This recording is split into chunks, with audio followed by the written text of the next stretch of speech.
are we able to kind of locate our own sense of vitality and vision and passion and use that to kind of move forward from a heart space of our own in a leonine kind of way. Welcome to Soror Mystica, a podcast exploring life's mysteries and magic through its symbols. I'm Mariana Lewis, an archetypal tarotist. And I'm astrologer Christina Farella. And just as the Soror Mystica guided the alchemist through his holy work, we hope to be your mystic sisters in these conversations, guiding you deeper into the symbolic life.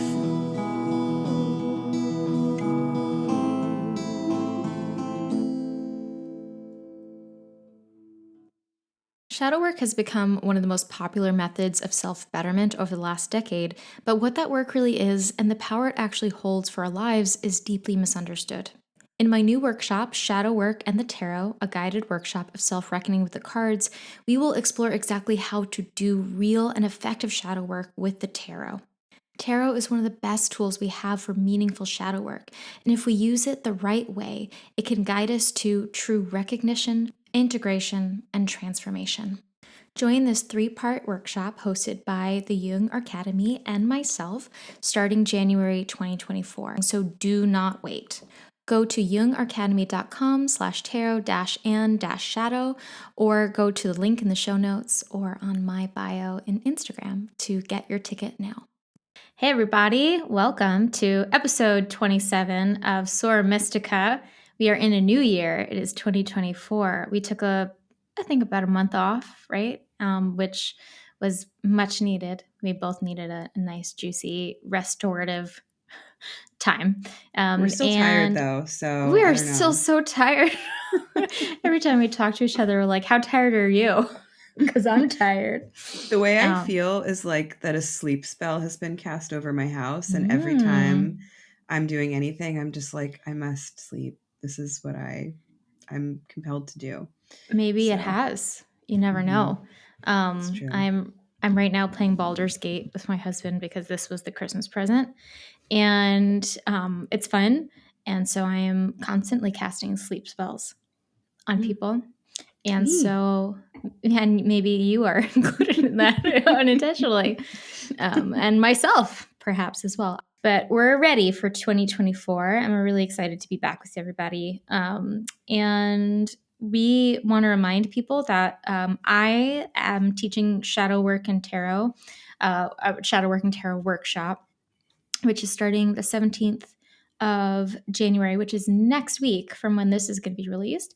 So it's time to grab your ticket if you're interested in it. This is going to be a wonderful workshop. I haven't really put together something like this before because I've talked about the shadow so much with the tarot, but I've never actually been like, let's do it. Let's get into the muck of it and figure out how we do this like really juicy, wonderful shadow work with the cards, and really dive into those like more interesting points like superior and inferior functions in the psyche and the suits. It's going to be a very juicy thing. So join that. That's me. And then you also have something to tell people about. Oh, yeah. Yes. I just want to let everyone know that I have a brand new shiny Substack that I am publishing writing on. And very soon it's going to kind of bloom into a little bit of like an audio project as well. And so the theme basically of the Substack is just like my normal thing, astrology, mythology, and other assorted things that I'm curious about. But I'm really excited because I'm going to be sharing a new audio offering specifically around mythology and sharing myths and letting us understand the important symbols that emerge from each of these stories that come from primarily Greco-Roman myth. That's kind of my wheelhouse. But it's super fun to me to put together, and I'm looking forward to sharing that with everybody. So we'll have Mariana's workshop linked below, as well as my Substack link, and you can join me there. And I hope it's fun. Yeah, it's so good. I mean, your writing is such a wonderful talent you have. Just in general, your brain is amazing, but your writing is very, very impressive always to me. So I'm loving it so far. So do that for sure. And of course, if you haven't caught up yet, we have moved away from Patreon and now we are on a different network where we actually can like talk to people and engage with people and like talk about our dreams and talk about symbols. And we're going to have a book club and all these things are happening over on it's our cloister. So because it can be a little bit confusing, there's a link below somewhere in the show notes to go look at the cloister, see what's available.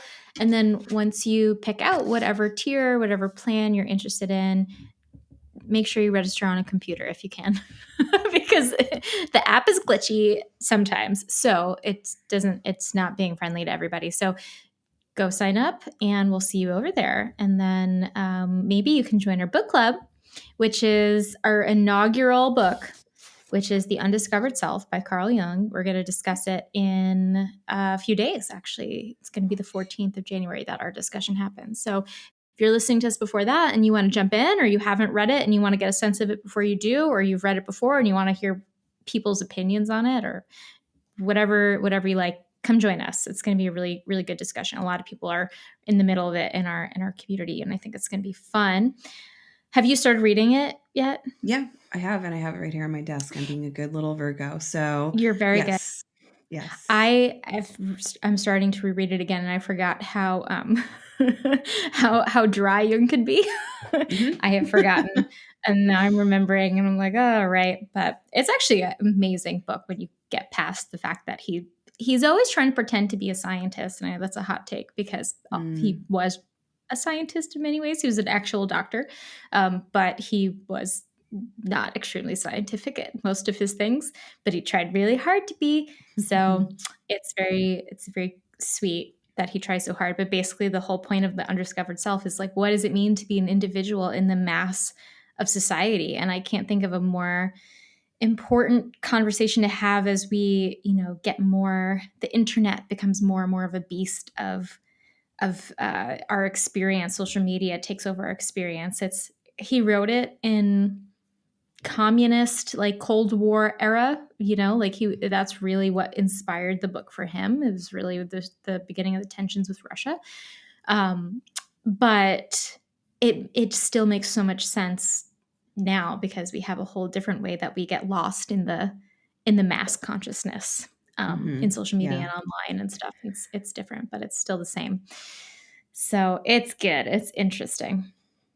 I'm looking forward to it. And it'll be cool because we always talk about the books that we're reading in the show in the beginning. And so now it's a really sweet way of like taking that to, I don't know, everybody who listens along with us and actually building a little bit of relationship. So I'm looking forward to that.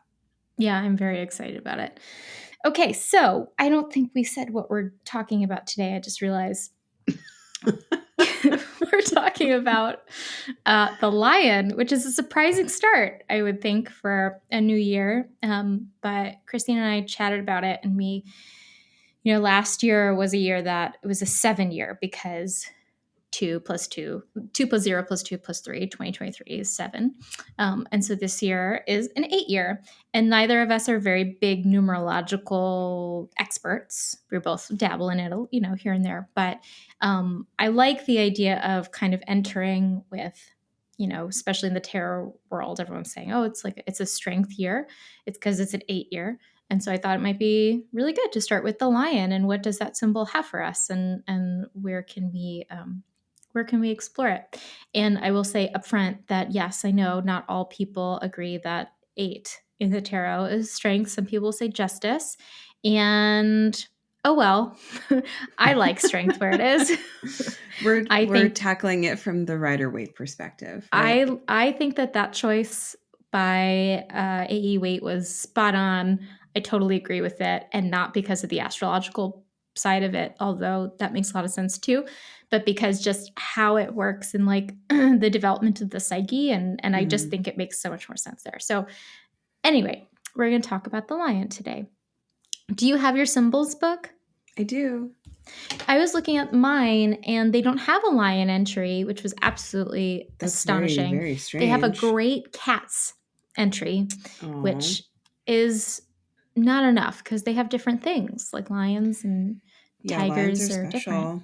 Yeah. Actually, it's so funny. The lion entry in this book like spans an entire page, I was going to and say it must be huge.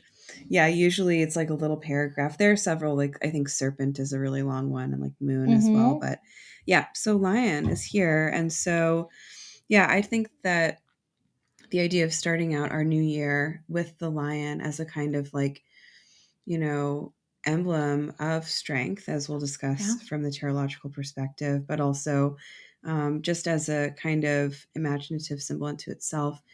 We were, kind of discussing this before we got on. It's like after the holidays, there's this sort of almost like a little bit of a letdown or, a Yep. depression or a sleeping spell cast over everything. And we feel a little bit heavy. We feel a little bit, dark or just contemplative in a way that can be a little bit sad sometimes, right? This Mm-hmm. happens. And Mm-hmm. I think that the lion coming in for 2024 is a really lovely kind of medicinal uplift for Yeah. those of us who are feeling a little bit off. So this is something you can take with you into your new year, hopefully. Mm-hmm. Mhm. Okay, so I'm going to read from my traditional symbols book, as I like to do. And I will not read the entire page long entry, just a little bit. Yeah. So they write Lion, ambivalent as both solar and lunar, good and evil. As solar, it represents the heat of the sun, the splendor and power of the noonday sun, the fiery principle, majesty, strength, courage, fortitude, justice, law, and might, the king of the beasts. As lunar, it is the lioness accompanying the great mother or drawing her chariot, and typifying the maternal instinct. It is often depicted with virgin warrior goddesses of Crete, Mycenae, Phrygia, Thrace, Syria, Lycia, and Sparta all have lionesses as their emblem. She also appears with Artemis, Cybele, Fortuna, and the Gorgons, and in India and Tibet as an attribute of Tara, as an earth and maternal symbol. So it goes on for a long while Mm-hmm. here, but Mm-hmm. basically the gist is that there are different kinds of lions. There are lions that guards the tree of life. There are Mm. lions in alchemy that we're going to talk about, and so Mm-hmm. overall, the attributes of strength, energy, valor, bravery, justice, are all here. But immediately, it's interesting that the lion has this sort of solunar attribution Yes. that, yeah. Yep. Hmm. It is interesting. I think we very much associate the lion with the solar side of things. We talk about the polarity of solar and lunar consciousness constantly on this podcast, and I think that the lion is associated with that because it is so full of vigor and it's very alive, very bright. In alchemy, which we'll get into later. I'm not an expert on lion symbolism and alchemy. I've read a bit about it. It always kind of confuses me because everyone says something slightly different.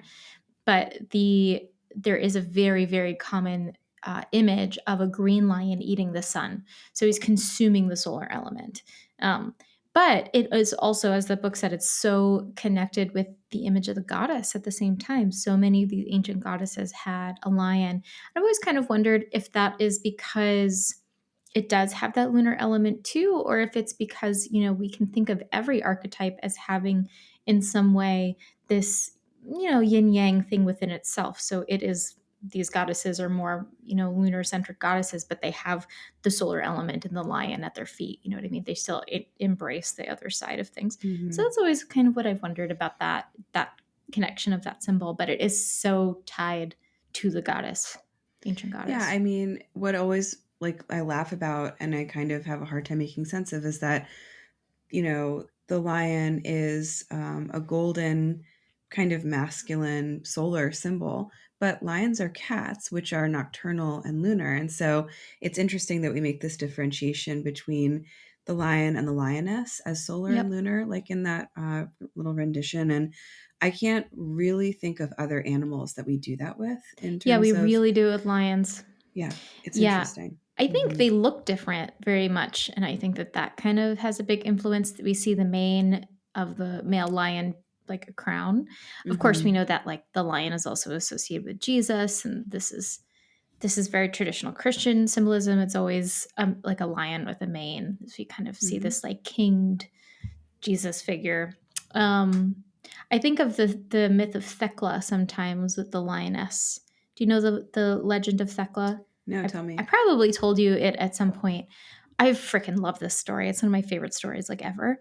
So this comes from the Acts of Paul and Thecla, which, if anybody is interested in the Apocrypha, in the apocryphal text, this is a juicy one. There is a book, basically, if you don't know what the Apocrypha is, it's like the books of Christianity that when the early Christian fathers met and decided what they all believed and they could agree upon, these are the ones that they said, we debate about this, we're not so sure, and so they kind of left them out. So that's the Apocrypha. It's like kind of they weren't like the books that were rejected as much as they were just the books that didn't everyone couldn't agree on. So one of them is the Acts of Paul and Thecla. Everybody knows the Acts of Paul, or at least it's in the Bible, the Acts of Paul, but not Thecla's part. So Thecla was a girl from, I think, modern day Turkey, and Paul was in her town preaching, and she heard him and she immediately knew, I want to follow Christ. I also want to do what Paul does and teach the word of Christ. And so she went to him. She said, please baptize me. And he said, I don't really think so. You're a woman. It's kind of sketchy. Not sure if I can do that. And, you're very pretty. You're young. Go get married. Enjoy your life. And she's like, I don't want to do that. I want to do this. And he said, no, thanks. So she follows him all over the place, whatever.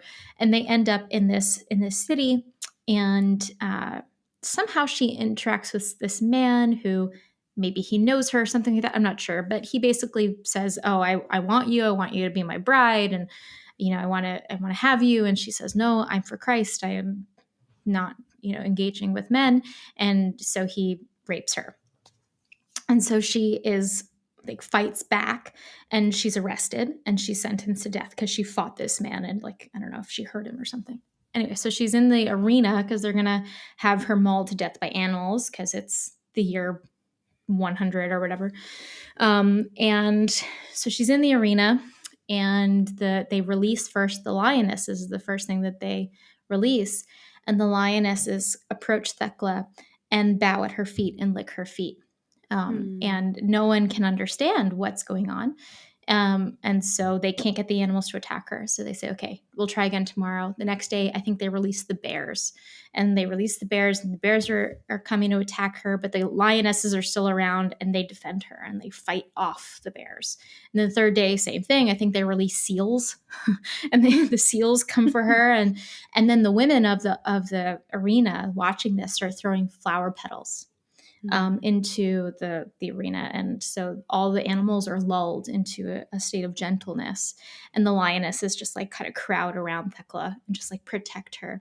And then she goes into the pool of water in the arena, I guess, where the seals were kept, and baptizes herself and says, I'm enough of this.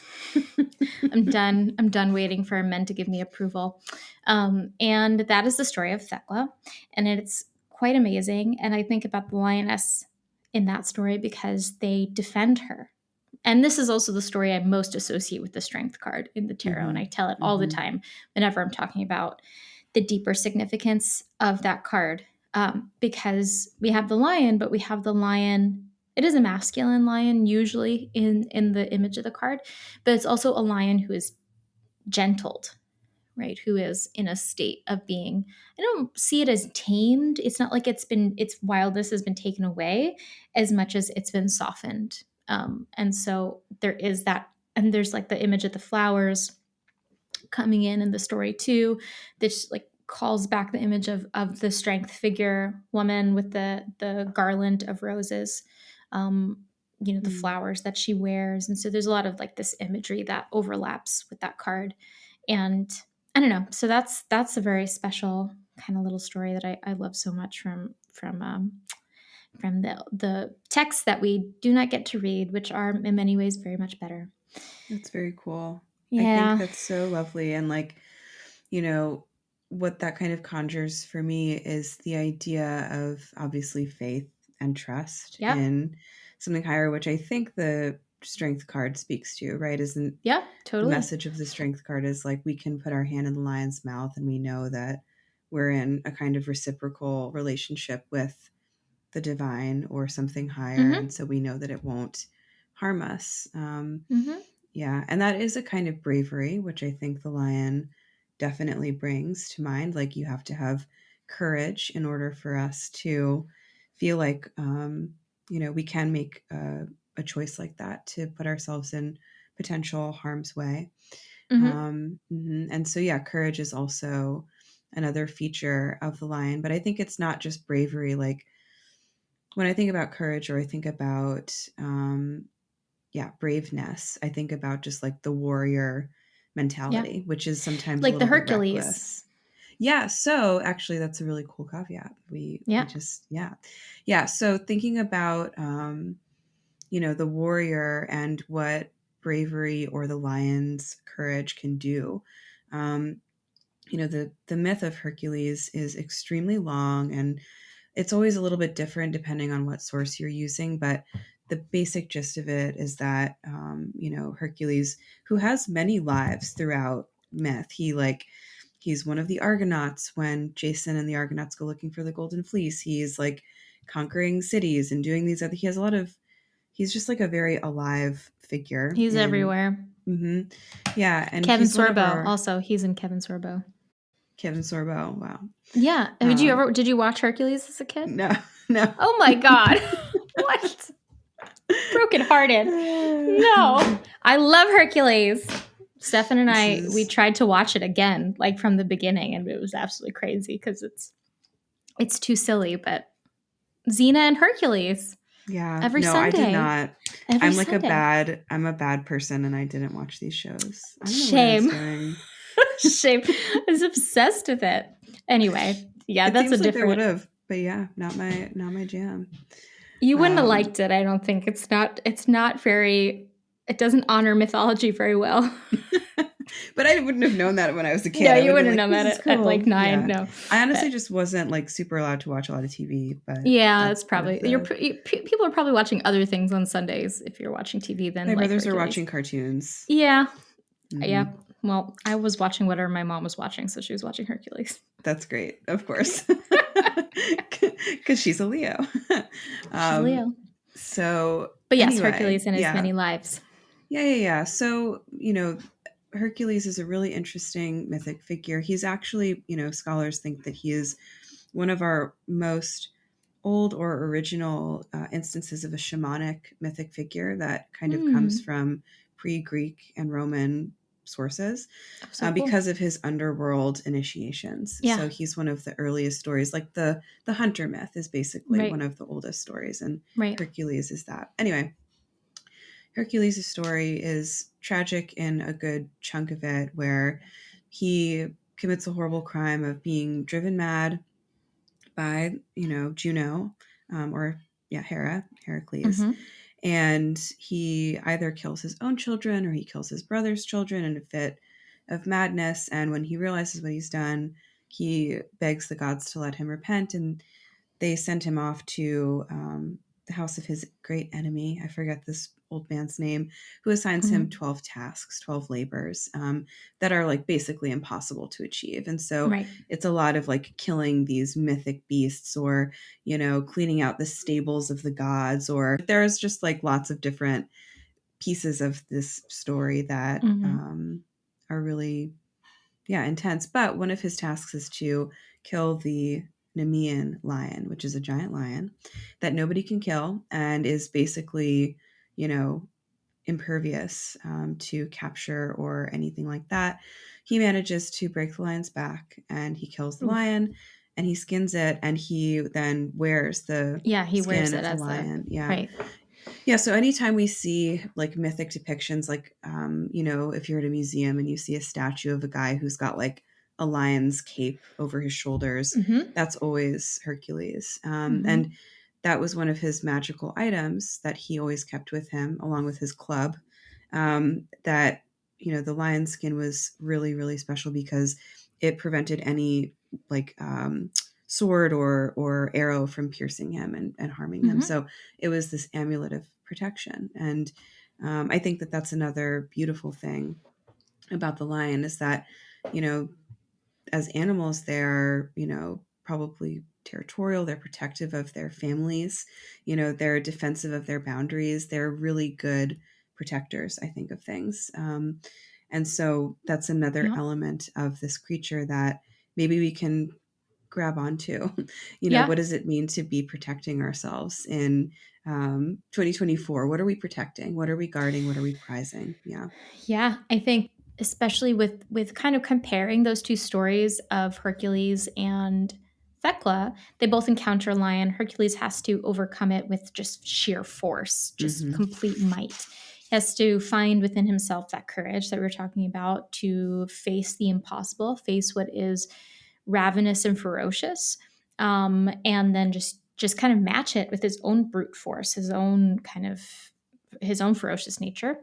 Thecla, she never attacks a lion and a lion never attacks her. They're a threat to her, but they don't attack her because they recognize something in her. They recognize something pure, and they Hmm. respond to her purity.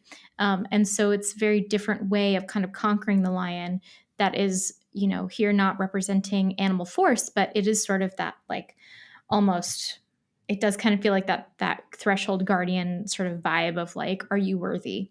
Like, are Hmm. you worthy of my kindness, my care, my protection of you? Because that's what they do. They protect her from the other beasts that are maybe not as, like, aware or magical or whatever as the lion is, at least in that story.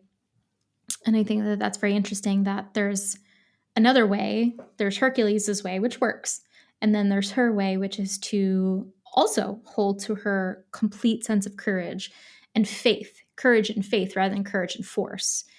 If we take this a little bit into depth psychology, and a more archetypal kind of perspective, the lion, often Jung would sort of describe the lion as the beast that represented our instinctual nature, our more kind of savage animal side.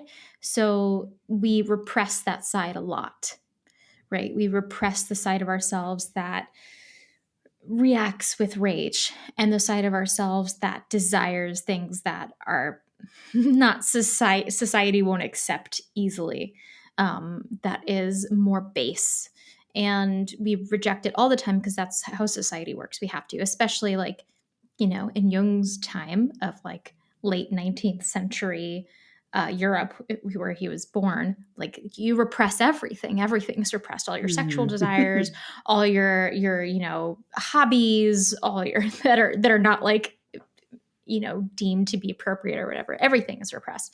And so the lion represents this force within you, this life energy that's like, I want, and I want to take, and I want to have, there's the power in it. And so interacting with the lion symbolically is us meeting that force, those instincts. And instead of trying to beat them down and beat them back into repression, the idea is, in the strength card, like, how do we meet that with tenderness? How do we meet that side of ourselves with tenderness so that we can embrace those instincts and those desires and those passions, that are more primal, and not, like, be overcome with them when they eventually win, because they will at some point. But say, okay, well, now I gotta find some kind of softness in myself so that I can meet this, understand it, develop it, follow it where it needs to go, and like, tame it a little bit. I think that that's, one of the things that the lion psychologically really represents is that force within us. How do we make relationship with it and befriend it?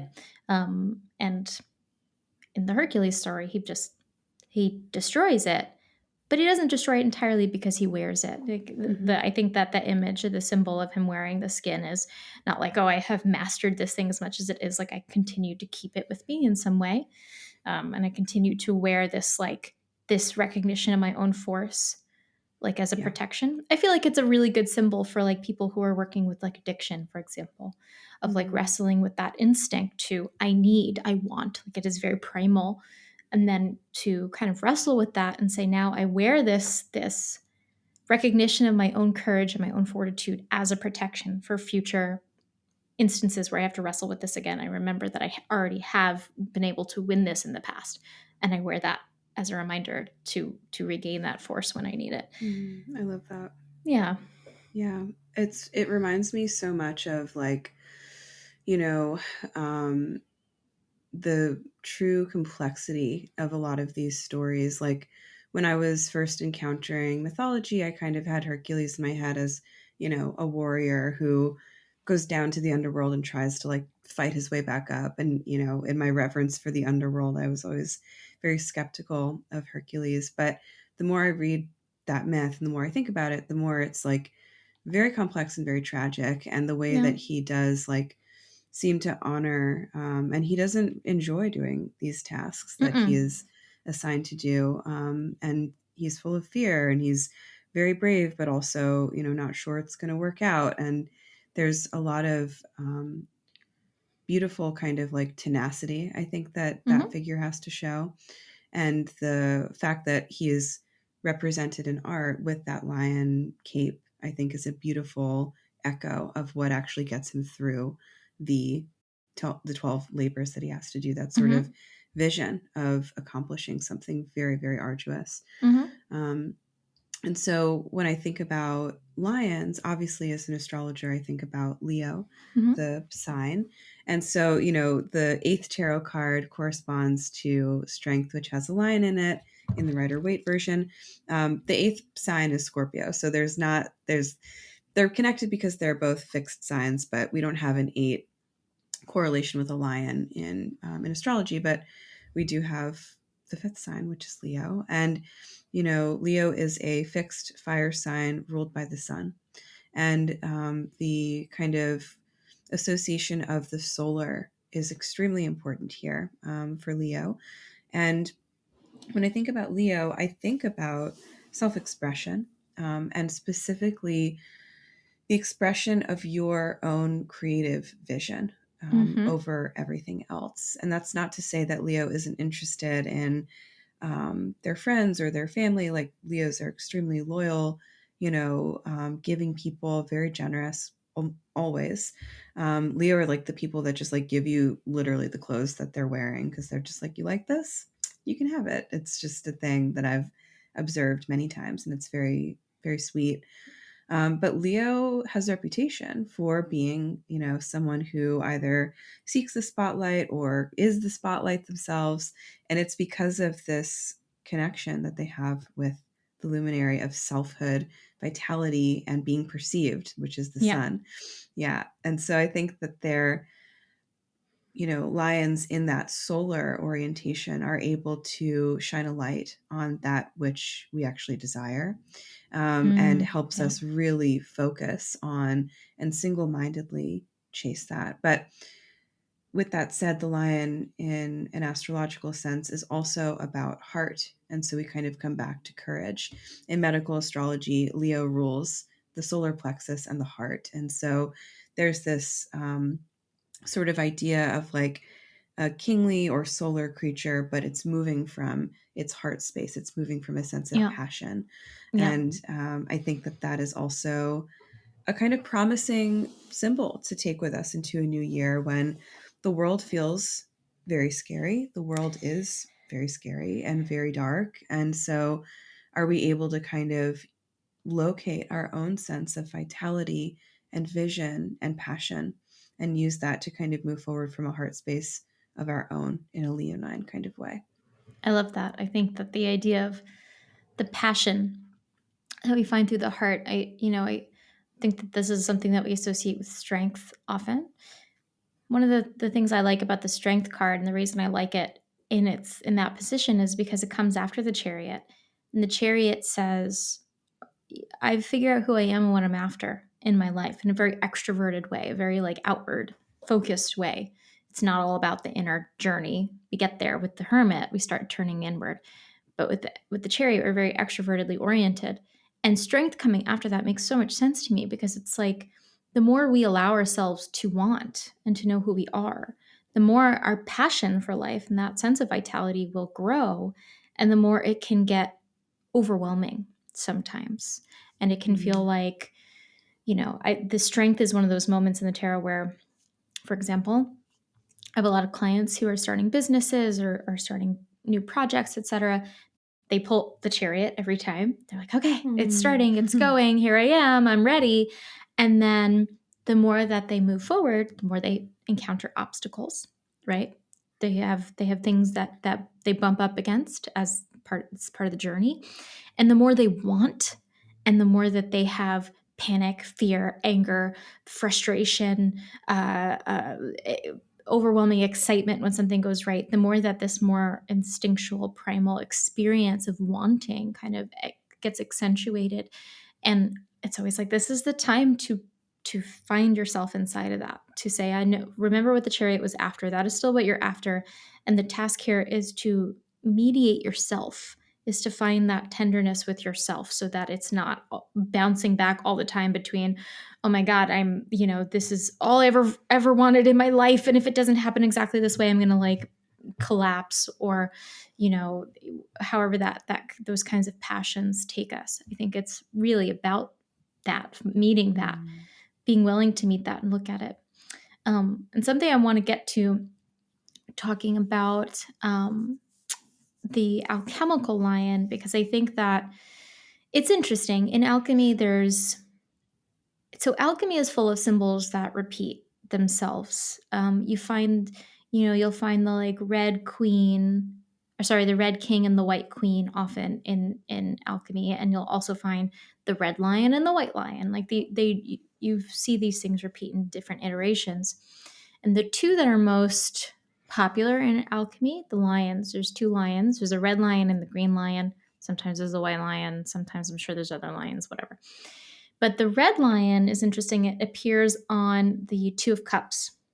And the red lion is a symbol of Hermes, Mercury.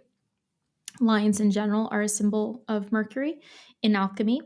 And so Mercury is that kind of, it represents that essential part of the prima materia, this really the like base thing that we're starting with. The magician in the tarot is very much attached to the Mercury symbol of like that vital kind of conduit between whatever magic has to happen to get the thing working and to get the philosopher's stone, the process beginning. And so that red lion very much represents that, which is why I really like the Two of Cups. Its appearance in the Two of Cups, it kind of feels like that symbol of like, here's the philosopher's stone, or here's the transformation, kind of hovering in between here, between these two people meeting, or these two cups coming together. The green lion is a little bit more interesting, though, because the green lion is often pictured eating the sun. And so this idea of the lion eating the sun is something that is, it definitely calls back to the solar idea, the solar connection with the lion. But there's something else about it that's really interesting. So Marie-Louise von Franz, who is a Jungian who talked a lot about alchemy, particularly in its relationship to psychology, said that the green lion devouring the sun relates to the experience of consciousness being overwhelmed by violent, frustrated desires. And so that's kind of what this green lion is representing, that it's taking over that sun aspect that the lion is connected to of brightness, solar consciousness, direction, vitality. And the green lion is this instinctual side that takes over. And something else that Marie-Louise von Franz says in other, parts of her work is that the lion often comes up as a symbol of depression, actually, because that is actually one of our instincts. And the way that we kind of can understand instincts in a depth psychological sense, rather than in like the way we would normally talk about it, is that it is like this sort of just, it's this ferocious power that just comes through that we don't have control over. It rises up from the unconscious. And depression very often feels like that. It is this thing, it comes, it devours us, it grabs us, we can't get out of it. Like, where did it come from? What is it about? Why is it here? I can't do anything. I can't get out of bed. I can't concentrate on anything. What is it? Where is it coming from? And that's very much what this lion kind of represents. Then that's what Marie-Louise von Franz says. Sometimes it represents this like depressive attitude that comes up, voracious. It grabs onto us. It swallows the sun, right? It swallows the purity of consciousness and saying, I understand where I'm going, who I am. I feel bright and I feel alive. And it engulfs that. And so it's just a very interesting aspect to the lion that we can explore. I want to know your thoughts on that. Yeah, it's so interesting. And I think that I've seen that symbol many times of the lion swallowing the sun. Mhm. And I never really gave it that much thought because I was like, oh, yes, because Leo is about the sun. And so it takes Mhm. the sun into itself and it, like digests the sun. It becomes one with the sun. I I think think that's that's how I definitely was. one way to look at it. Yeah. Yeah. This is like her Yeah. perspective, which I find interesting and definitely haven't thought of it that way before. Yeah. I mean, I think that when we contemplate the power of light, which is so tied to the lion in terms of, its astrological assignations or just like energetically, it's symbolic of the sun in a lot of ways.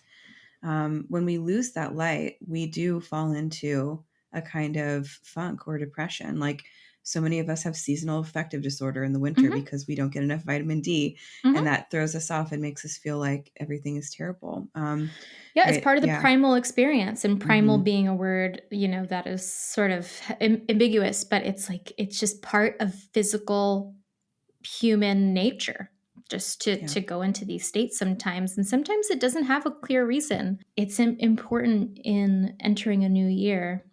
You and I both are like just sprinkled with Scorpio everywhere. So, we're always like, okay, and darkness is here.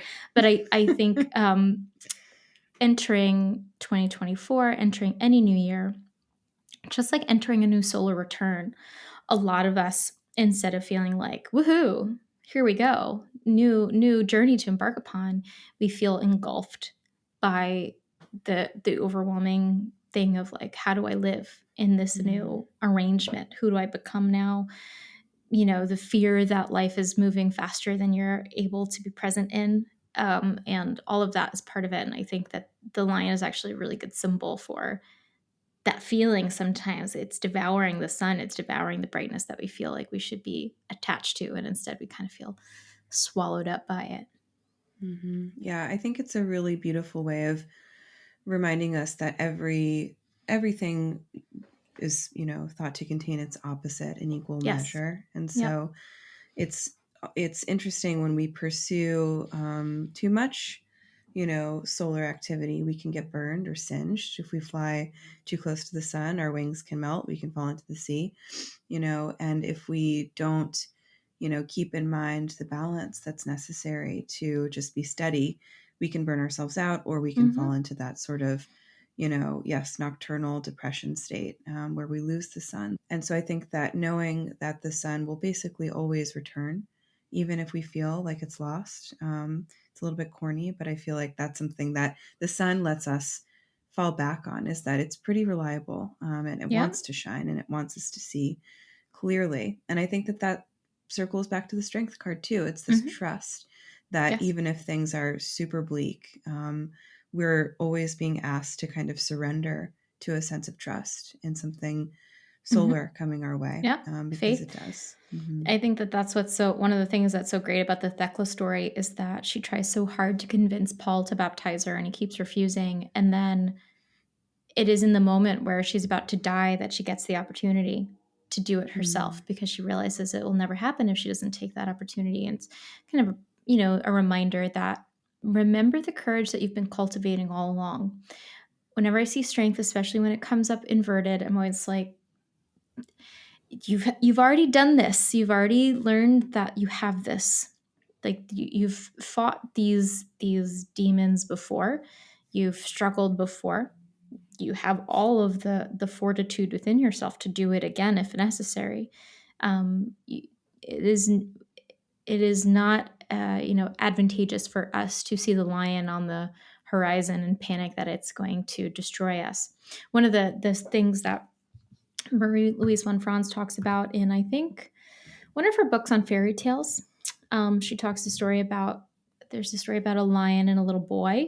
I don't remember the whole story, but she says that basically in the story, the boy is standing there with this lion, and rather than run away from it, he puts out his hand and allows, like, puts his hand in the lion's mouth. And this is what Jung says to do whenever you see a lion. Like, not in real life, but don't do that in real life. But in the psyche, when we see the lion, our task is not to run, our task is to put our hand in the mouth. And I think the point of that is to remember our fortitude, remember our courage, and to allow ourselves to make relationship with this side of ourselves that feels very, very scary to us. And that's the only way to do it, is by being vulnerable with it, that it will soften and say, I don't need to eat you. I only need to eat you and destroy you when you're afraid of me, when you run from me, because then I'm going to run after you. That's the whole nature of what's in the shadow. So maybe if you dream of lions, people, just put your hand right in its mouth and see what happens. And if you get your hand bit off, well, You'll maybe wake next up. time you'll wake up, you'll be okay.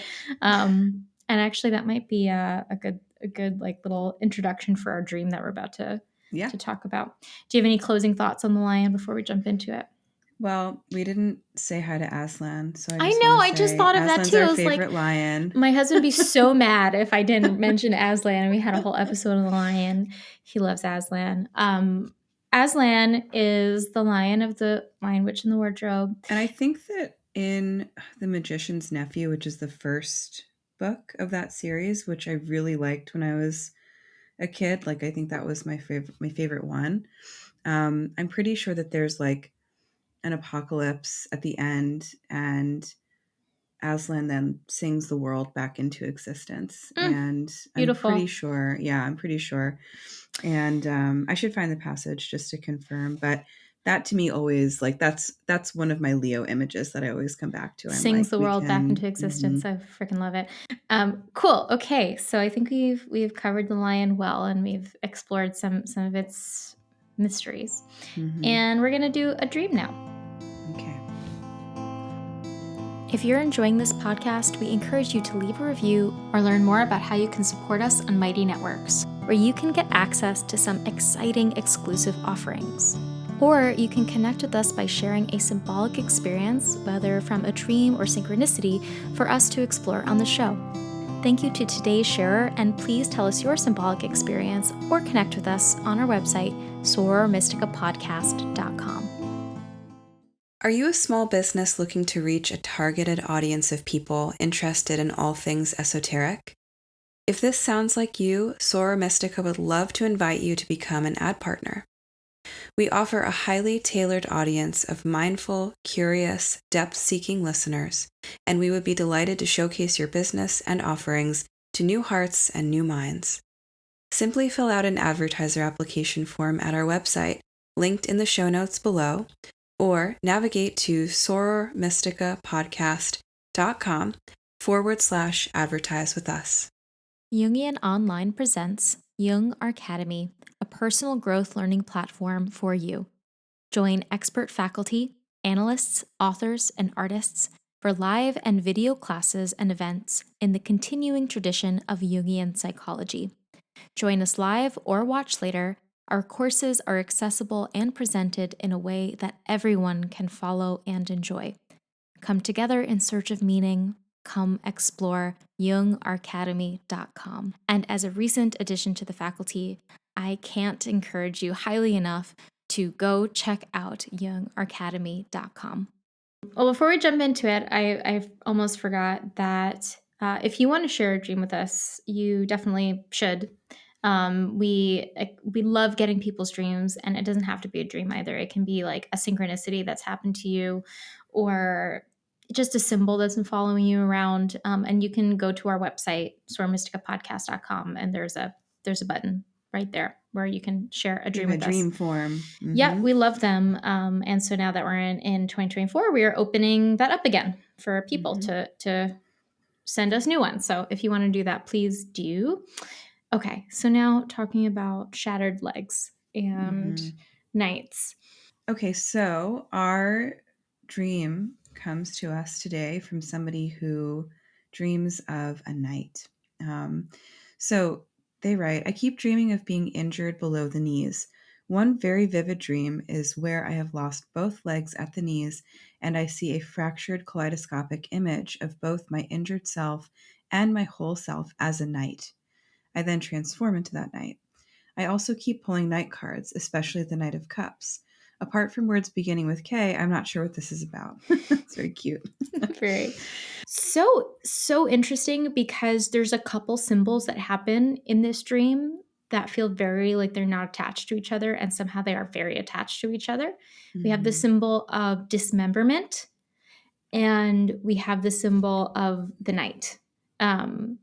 So the first thing that kind of came to my mind is that knights generally have swords, they have weapons, and they are doing the dismembering a lot in stories. They're cutting things up and destroying things and being heroic. So there's that. And dismemberment is something I've pondered a lot in terms of what it means psychologically.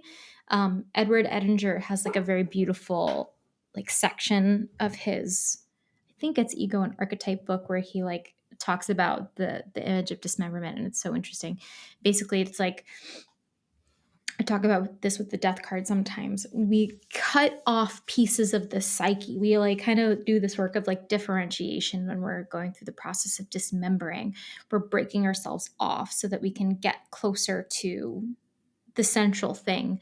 So it's part of the death process, obviously, because it looks like death. I mean, it's like we're cutting parts of ourselves off, but it also means that we're like, we're cutting away and allowing to die what does not function in the whole anymore. So like that might be like our complexes, our past identities, or the persona images that we've held in the past, things like that. So we're cutting ourselves to bits. It's part of the I think it's a stage in the heroine's journey, is Mm. dismemberment, or some people think of it that way. One person thought of it that way. Have you ever seen the piano? I want to say the name of this movie is. Okay, so this movie came out in the early 90s, and it's a really interesting movie, and it is the perfect summary of the heroine's journey. If you ever want to Mm. see a movie that's like, this is what it looks like, it's that movie. And it's about this woman who she follows her husband to live in some tribal land somewhere, because he's a preacher, and I think he's like a missionary or something like that, or maybe he's a doctor. I don't know. Anyway, he goes to live off in the forest with these people that don't speak their language, and they bring this piano, and she's a pianist, and that's like her only thing that she loves to do. And she teaches someone the piano, blah, blah, blah. Anyway, I'm not getting into the plot, but at some point her husband gets really, really angry with her for like following her own story Mm. and not doing as he says, and he cuts off her finger. He dismembers her. Oh my And God. so it's like, that is a stage of the heroine's journey of being dismembered, symbolically like being cut off. Like, and then at the end, our goal is to be remembered, to be brought Mm. back, and to also remember the essential thing that was forgotten in the journey, or that we were trying to uncover and we didn't even realize it. So whenever I think of dreams or images where we're being cut apart, those are some of the things I think about, like that we're kind of being separated out so that we can do a little bit easier inner work. That psyche's kind of like showing us that. And then also showing us like this kind of heroine's journey theme of like being split off so that we can be remembered, or like seeing this process of being pulled apart so that we can be healed again. And that definitely we see more so in this dream with the image of the knight in the kaleidoscope, being Mm-hmm. whole. Yeah. Yeah. Yeah. No, that's fantastic. And I hope that, sparks something for our listener, because I think that at first blush, thinking about being like having your body parts, cut off at a certain point, it's like extremely gruesome. But if you take Mm-hmm. this perspective of the dismember and then rememberment, it actually becomes quite poetic. And I think that that's one of the powerful things that dreams get to offer us, is this kind of gruesome but super, super charged, potent kind of message about what's Yeah. going on. I would And wonder so, yeah, too if yeah, if your experience with the cutting off is like horrified or just like ooh, because yeah. I think sometimes like our reaction to it is showing a little bit like it's a clue almost if we see something happen. Like, do you get like stabbed or shot or whatever in dreams occasionally if something terrible happens? I get like And stolen a lot. yeah, but then like But yeah. stolen. But then there's like, it's interesting, the reaction in the psyche is like, oh, that's not good.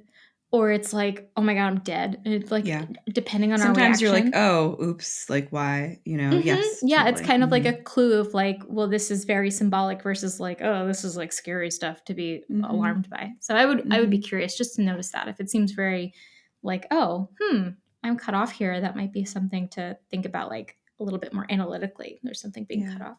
But yeah, sorry, go Yeah. on. I interrupted you. No, you're it's great. Because we've been talking about lions and we've been talking about valor. The knight is such an interesting and potent Yeah. symbol as well for bravery and honor and protection, right? Knights were supposed to like protect castles or protect maidens that they would come across in the fields. I don't know. They In the were fields. Yeah.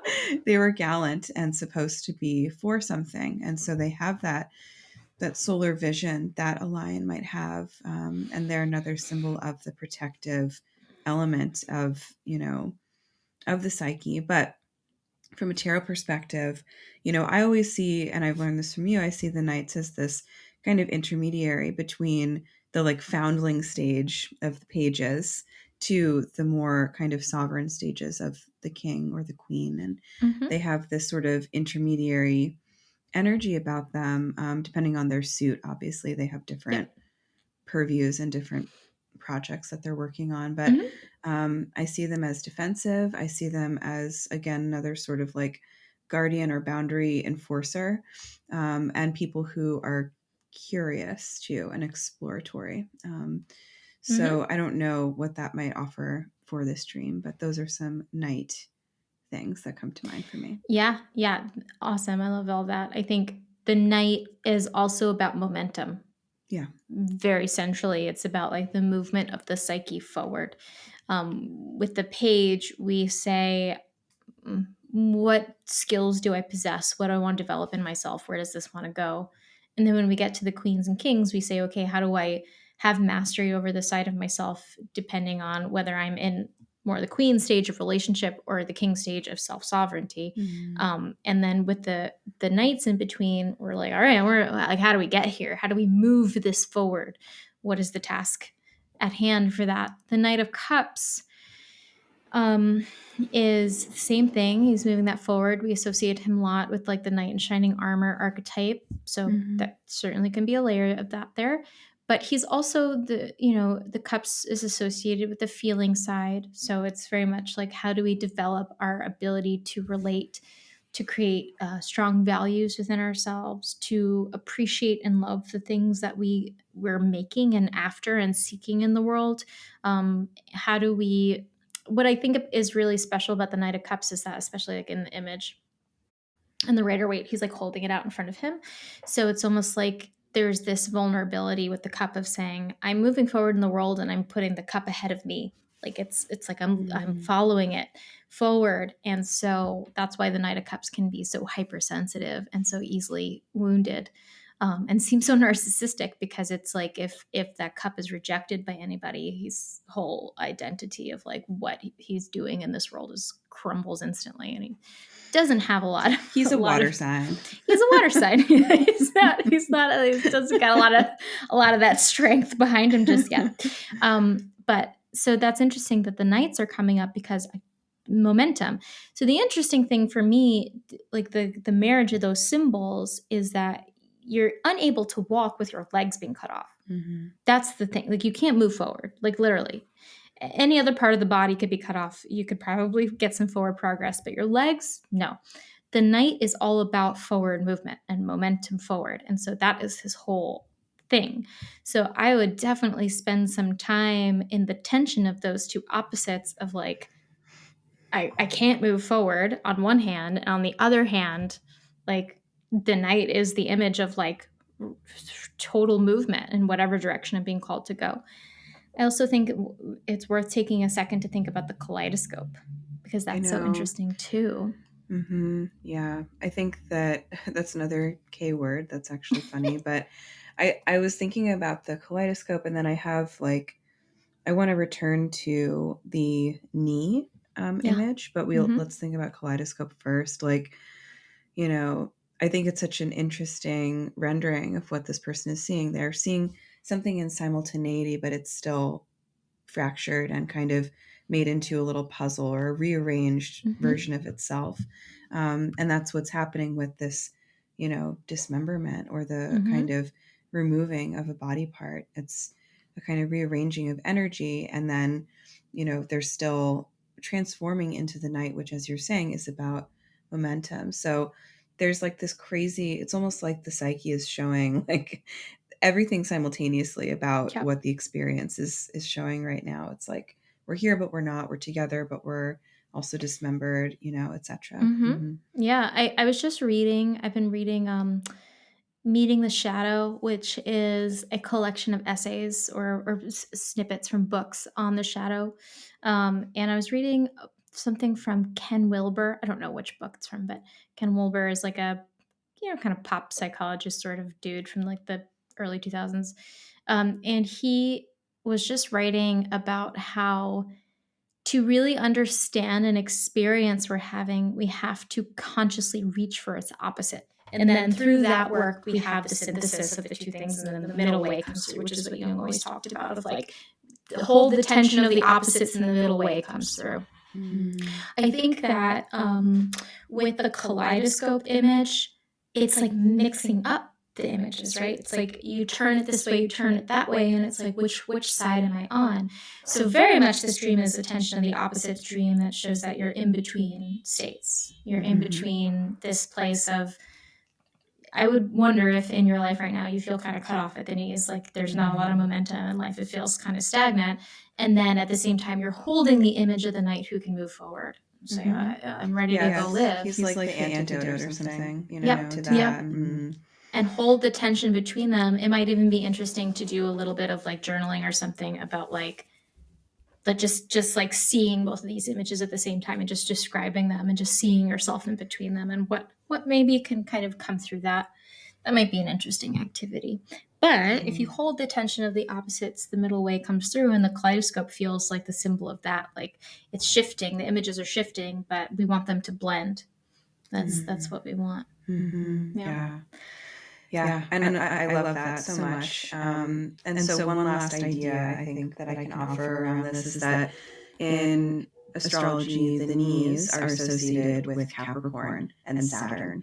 And so I wonder if this person has Capricorn heavy placements or if they have Capricorn in their chart in an interesting way or a prominent Saturn. Do you have Capricorn in your first, fourth, seventh, or 10th houses? If so, Pluto is leaving this foundational house of your chart for the first time in like 16 years, very soon.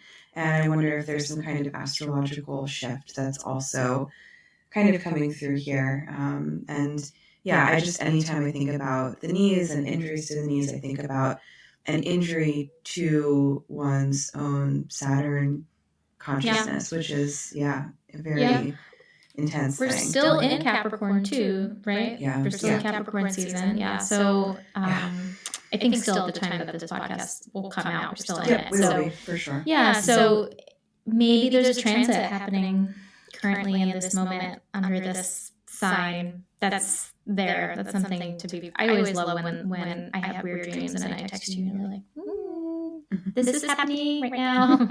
I'm like, cool. All my crab dreams coming around the new moons. That's, so cute. Yeah. But this is, thank you for sharing this. This one had a lot of very interesting things. Maybe go watch the piano. Doesn't have her knees or legs cut off, but there's dismemberment and rememberment in there. Well, she doesn't get the finger back, but Can she still play the piano without one finger?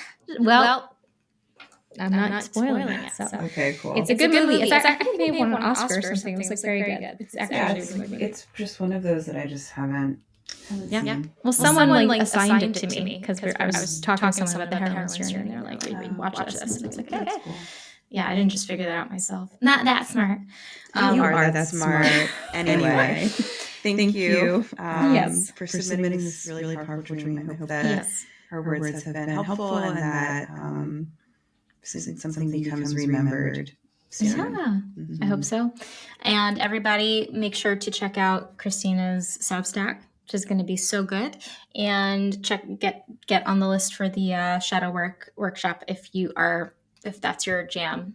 There's only a couple days left to register. We start very soon, January 17th. So yes, so get on that. And we hope to see you over at the Cloister, where we can talk more about your dreams and offer reflections and read some books together. And we hope to see you there.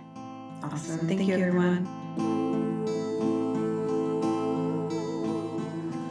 Thank you for joining us in our conversation today. Please consider supporting the podcast by leaving a review and following Soror Mystica wherever you listen. You can also become a more active supporter and a member of the Soror Mystica community by joining us on our Mighty Networks platform. If you have a symbolic experience that you'd like to share with us for the podcast, you can tell us all about it at sorormysticapodcast.com. The music for this podcast is written and performed by me, Mariana Lewis, with special thanks to Stefan Lewis. You can connect with both Christina and myself on Instagram and get to know our work by clicking on the links in the show notes. As the alchemical motto goes, as above, so below, as within, so without. May this ancient wisdom continue to guide you deeper. Until next time, take good care.